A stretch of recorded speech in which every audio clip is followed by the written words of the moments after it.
Hello friends, this is Mohammad Shawid and welcome back to my YouTube channel LS Eco Studyverse.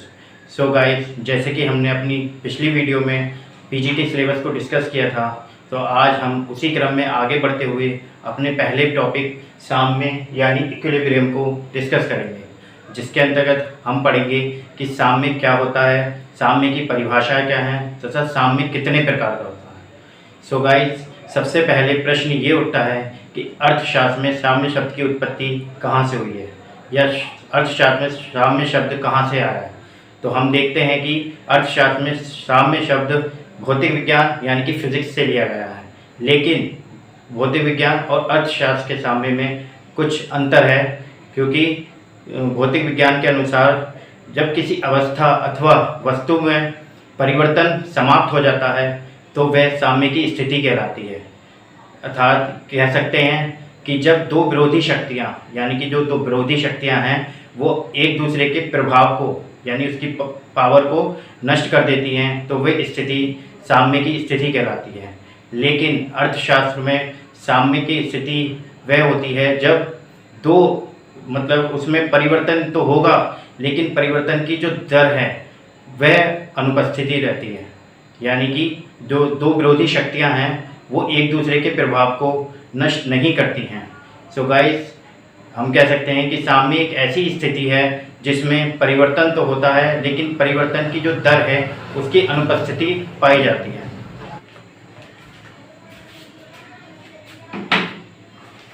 So guys, अब हम बात करेंगे साम्य की परिभाषा की। तो अर्थशास्त्र की एक प्रमुख अर्थशास्त्री हैं प्रोफेसर ट्राइबोर स्टोव्स्की, जिन्होंने साम्य को कुछ इस प्रकार से परिभाषित किया है कि जब कोई बाजार या अर्थव्यवस्था या व्यक्तियों का समूह तब तक साम्य की अवस्था में रहता है जब तक कि संगठन का कोई सदस्य अपने वर्तमान व्यवहार में परिवर्तन करने के लिए बाध्य न हो जाए। यानी तब तक कोई भी संगठन या समूह साम्य की स्थिति में रहता है जब तक कि वह अपने जो उसका प्रेजेंट बिहेवियर है उसमें कोई चेंज अथवा परिवर्तन न करने के लिए बाध्य हो जाए। तो गाइस, ये थी एक बहुत ही महत्वपूर्ण परिभाषा है जो कि एग्ज़ाम के पॉइंट ऑफ व्यू से बहुत इम्पोर्टेंट है। तो इसके बाद हम बात करेंगे कि साम्य की अवस्थाएं, यानी कि साम्य की अवस्था एक उपभोक्ता किस स्थिति में या किस दशा में साम्य की अवस्था में होगा, एक फर्म किस अवस्था में साम्य की अवस्था में होगी, या फिर एक उत्पादक किस दशा में साम्य की अवस्था में होगा। तो सबसे पहले हम बात करेंगे एक उपभोक्ता, यानी कि एक उपभोक्ता उस समय या उस दशा में साम्य की अवस्था में होगा जब वह अपने द्रव्य यानी कि जो उसका द्रव्य यानी कि धन है वो अपनी आवश्यकताओं पर इस प्रकार से व्यय करे जिससे कि उसको अधिकतम संतुष्टि प्राप्त हो, यानी कि वह अपनी आवश्यकताओं पर इस तरीके से खर्चा करे कि उसे ज़्यादा से ज़्यादा संतुष्टि प्राप्त हो। तो जब वह इस बिंदु पर पहुंच जाता है जहां उसे अधिकतम संतुष्टि प्राप्त होती है तो वो हमेशा उसी बिंदु पर बना रहना चाहता है। सो गाइस, यदि अब वह उस बिंदु से यानी वो अपने जो कि उसकी आवश्यकताओं में उसने व्यय किया है उसमें अगर चेंजेस लाएगा या लाए तो क्या होगा, वह उस बिंदु से खिसक जाएगा। इसलिए वो कभी भी उस बिंदु से हटना नहीं चाहेगा, क्योंकि उससे हटने पर उसकी क्या होगा, उसकी जो संतुष्टि है तो वह कम हो जाएगी। इसी प्रकार एक फर्म भी एक उपभोक्ता की तरह ही उस समय या उस दशा में अपनी साम्य की अवस्था में होगी जब वह लागत एवं उत्पादन को इस तरीके से नियंत्रित करे कि उसे अधिकतम लाभ की प्राप्ति हो। यदि अब वह अपने उत्पादन के जो भी इसकी क्रिया है उसमें अगर उत्पादन में लागतों में या फिर अपने जो उत्पादन की साधन है उसमें अगर कुछ कम बढ़ती करता है या हेर फेर करता है तो इससे क्या होगा, उसके लाभ में कमी आ जाएगी। इसलिए वह भी हमेशा इसी बिंदु पर बना रहना चाहता है। इसी प्रकार एक उत्पादक भी उस दशा में साम्य की स्थिति में होता है कि जब उसे अपने उत्पादन के साधनों के कारण अधिकतम लाभ प्राप्त हो। यदि अब वह उस उत्पादन के साधनों में जैसे कि श्रम है, पूंजी है या फिर हमारे कह सकते हैं मशीनरी है, उसमें अगर वो कोई हेर फेर करता है, कम या बढ़ती करता है, तो उसमें क्या होगा, उसके स्पष्ट है कि उसकी आय में जो भी है वो परिवर्तन होगा। तो आई होप कि आपको ये समझ में आया हो कि सामने किसे कहते हैं या सामने की अवस्थाएं क्या हैं। और अगर आपको ये समझ में आया तो अब मैं आगे बताता हूँ कि सामने के प्रकार क्या होते हैं। सो गाइस, बात करेंगे हम सामने के प्रकार।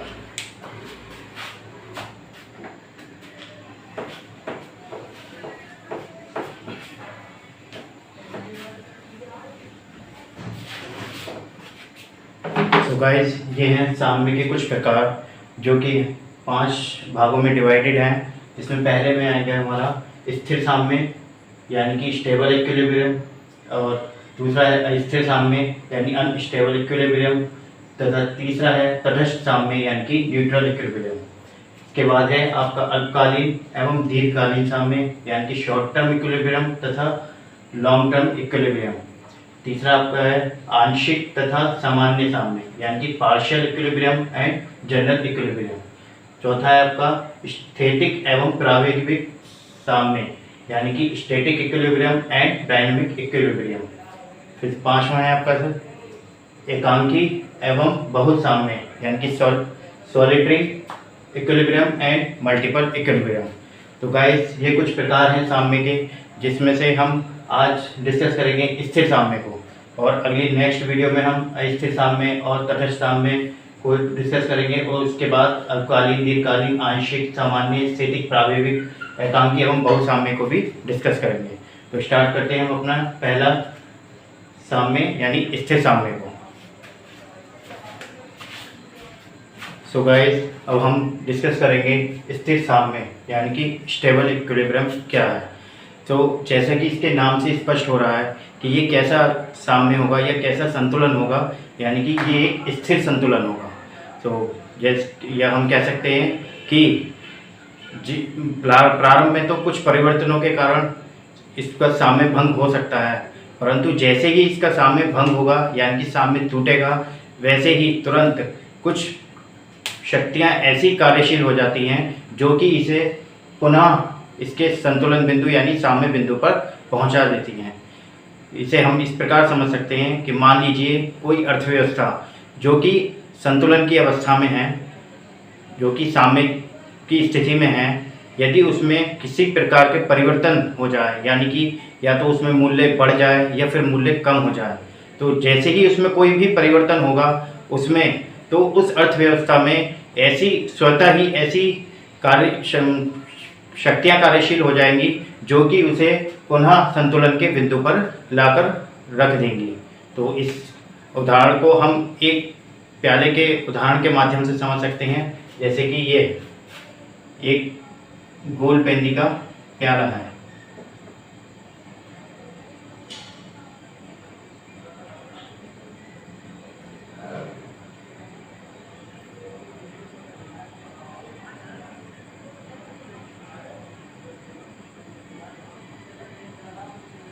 तो गाइस, जैसे कि आप देख पा रहे हैं, ये एक गोल पेंदी का प्याला है जिसमें एक गेंद संतुलित अवस्था में रखी हुई है, यानी कि इस समय इसमें साम्य स्थापित है। अब यदि इस गेंद को हम या तो ऊपर की दाईं ओर खिसकाएं या फिर बाईं ओर खिसका दें, तो इस प्याले में इस तरह की शक्ति है, यानी इस तरह की स्थिति है कि वो गेंद ऊपर जाके नीचे जाए, इधर जाए उधर जाए, लेकिन अंत में आकर के वो एक जगह फिर से स्थिर या संतुलित हो जाएगी।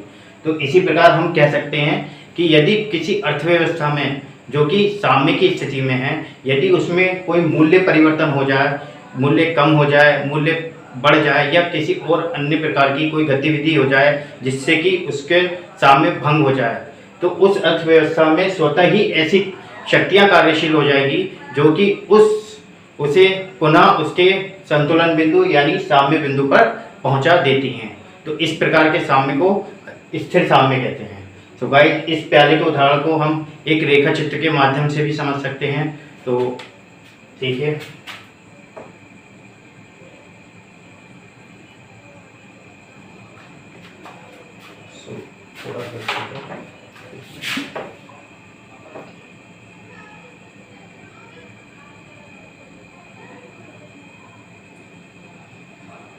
गाइस जैसे कि ये ओ एक्स अक्ष है, इस पर वस्तु की मांग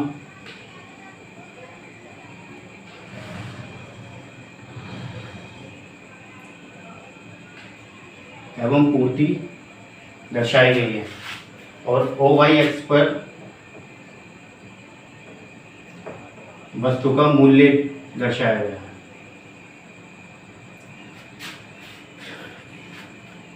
तथा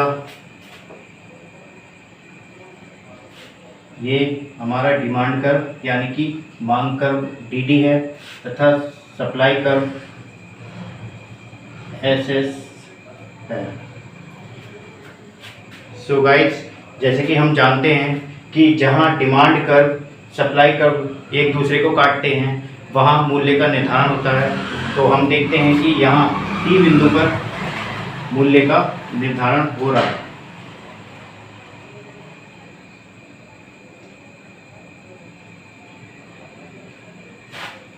तो गाइस, हम क्या देखते हैं कि जब जिन दिनों या जिस समय वस्तु का मूल्य ओपी निर्धारित हो रहा है, उस समय वस्तु की मांग एवं पूर्ति ओ एम पर दोनों बराबर है। तो ऐसी स्थिति में ये एक संतुलन की अवस्था है किसी अर्थव्यवस्था की।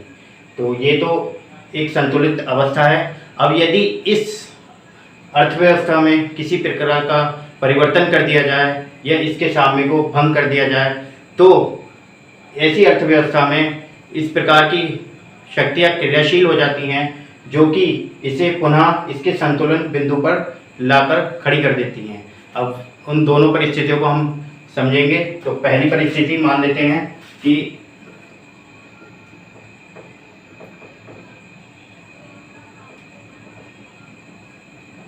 मान लीजिए कि बाजार में अर्थव्यवस्था में, किसी भी अर्थव्यवस्था में जो कि एक संतुलन की अवस्था में है, उसमें बाजार वस्तु के मूल्य बढ़ जाए या कह सकते हैं कि वस्तु महंगी हो जाए, तो क्या होगा कि उस अर्थव्यवस्था में क्रेता कम हो जाएंगे। यानी कि जब वस्तु का मूल्य बढ़ता है तो मांग कम हो जाती है। ऐसे में क्या होता है कि पूर्ति, उस अर्थव्यवस्था में वस्तु की पूर्ति अधिक हो जाती है। तो ऐसी स्थिति में क्या होता है, विक्रेता जो है वो पुनः अपने वस्तु के मूल्य को कम कर देता है, जिससे कि वह पुनः अपने संतुलन के बिंदु पर आ जाता है। तो इस अवस्था को भी हम एक रेखा चित्र के माध्यम से समझेंगे। जैसे कि देखिए, ये संतुलन का बिंदु है और इस समय ये अर्थव्यवस्था संतुलित है। अब यदि वस्तु के मूल्य को P से OP1 कर दिया जाए, वस्तु के मूल्य को बढ़ा करके OP1 कर दिया जाए, तो हम क्या देखते हैं कि जो वस्तु का मूल्य है वो डिमांड कर्व को T के स्थान पर कहाँ काटता है, D1 के, ठीक है, जो कि पहले T बिंदु पर काट रहा था वो अब कहाँ काटेगा, D1 पर। और सप्लाई कर्व को कहाँ काटेगा, S1 पर।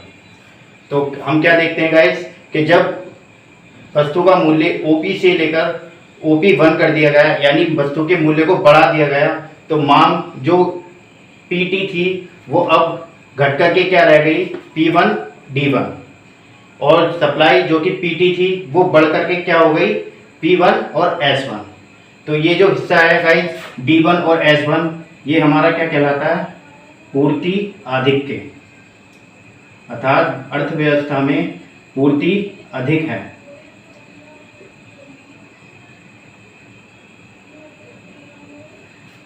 सो गाइस, जब हम देखते हैं कि वस्तु का मूल्य बढ़ गया है तो विक्रेता मांग कम हो गई है, तो ऐसी स्थिति में विक्रेता क्या करेगा, अब पुनः संतुलन की अवस्था में यानी उस अर्थव्यवस्था में ऐसी शक्ति क्रियाशील हो जाएगी कि विक्रेता को पुनः अपने मूल्य को कम करना पड़ेगा और वह फिर से पुनः संतुलित हो जाएगी। सो गाइस, ये थी पहली स्थिति। अब हम दूसरी स्थिति को भी देखेंगे। तो इसके लिए हम अलग डायग्राम बना लेते हैं।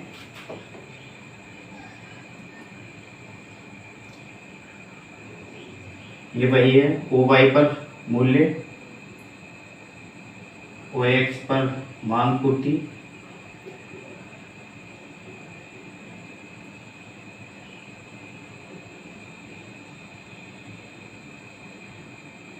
डी मांग वक्र तथा एस सप्लाई वक्र तथा टी बिंदु पर ओ पी मूल्य तथा एम मांग एवं पूर्ति जो कि डिमांड एंड सप्लाई वक्र को टी बिंदु पर करते हैं। तो ये गाइस अभी संतुलन की स्थिति है। अब ये पहली स्थिति थी, अब हम देखेंगे दूसरी स्थिति, यानी कि यदि मूल्य बाजार में वस्तु के मूल्य को कम कर दिया जाए तो हम यदि ओपी मूल्य को OP2 कर दिया जाए, यानी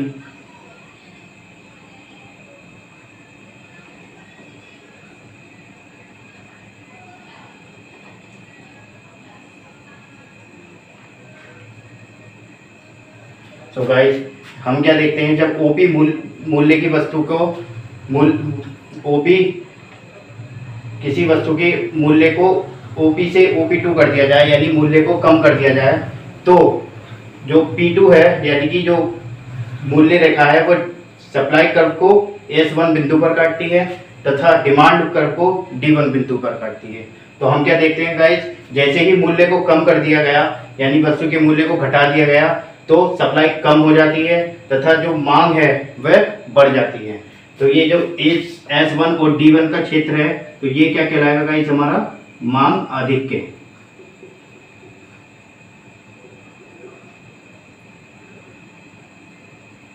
तो गाइस जब मांग आधिक्य की स्थिति में विक्रेता क्या करते हैं, अपने जो वस्तुएं होती हैं उसको स्टॉक करना शुरू कर देते हैं और जब वस्तु का मूल्य कम हो जाता है और मांग अधिक हो जाती है तो ऐसे में पुनः अर्थव्यवस्था में ऐसी शक्तियां क्रियाशील हो जाती हैं कि वह विक्रेता को वस्तु के मूल्य को बढ़ाने के लिए विवश कर देती हैं। सो विक्रेता अपने वस्तु के मूल्य को पुनः बढ़ा देता है और फिर से अर्थव्यवस्था अपनी संतुलन बिंदु पर आ जाती है। तो इस प्रकार गाइस ये हमारी स्थिर साम्य की अवस्था होती है, जो कि हमने डायग्राम और इस उदाहरण द्वारा समझा और आई होप कि ये आपको समझ में आया होगा। तो थैंक यू, मिलते हैं अगली वीडियो में अस्थिर साम्य और तटस्थ साम्य के डिस्कशन के साथ। Thank you, good bye.